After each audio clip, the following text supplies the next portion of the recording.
Do you want to create better systems for growth in your business?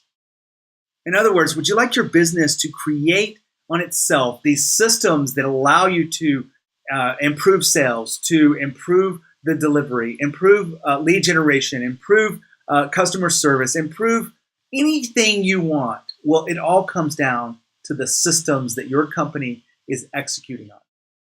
Now, I say this because I work with hyper-growth companies. My name's Gene Hammett. I study what makes them successful. And I've got a simple framework I'm going to share with you today about creating better systems for growth. Now, this really is something that I've tried to simplify, so hopefully you don't think it's too juvenile, but your business comes down to three key aspects. I'm going to throw a graphic up here on the screen, but it is you, which means the leader. It is the team, and then it is the systems. Those three things are overlapping in that Venn diagram you're probably looking at right now.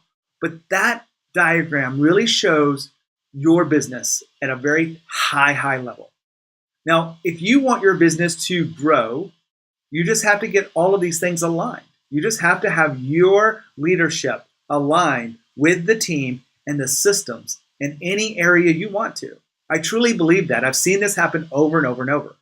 The problem is too many companies don't have that alignment.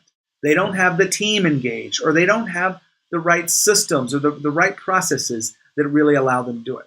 Today, let's really zero in on the systems. The systems for growth look like this.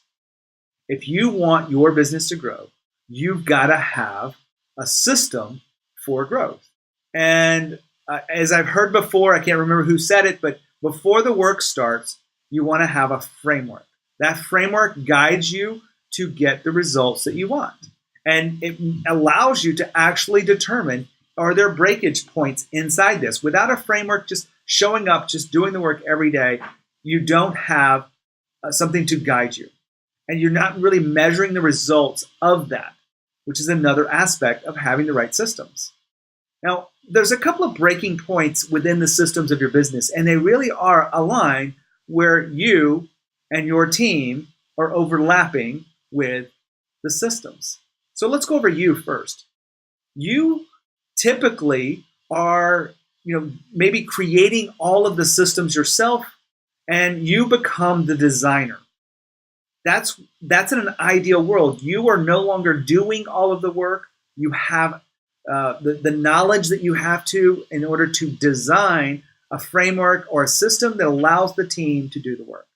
But if you don't have the time in your schedule to do that, then your team doesn't feel supported and you're not able to create the kind of frameworks and systems that you need for growth. The other breaking point here is where your team is overlapping with the systems. And the problem there is empowerment.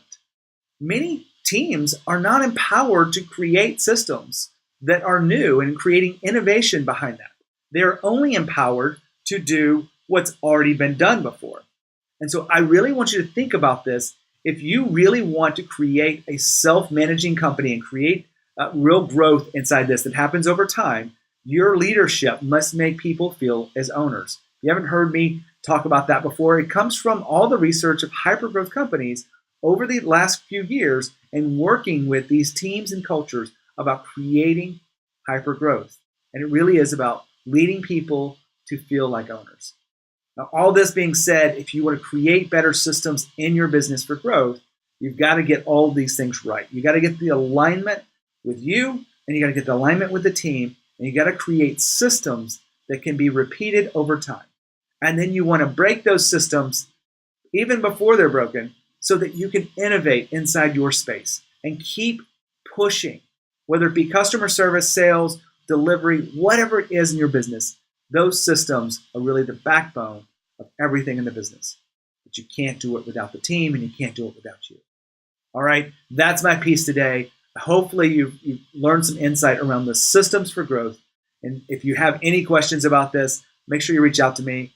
And as always, lead with courage, and I'll see you next time on Leaders in the Trenches.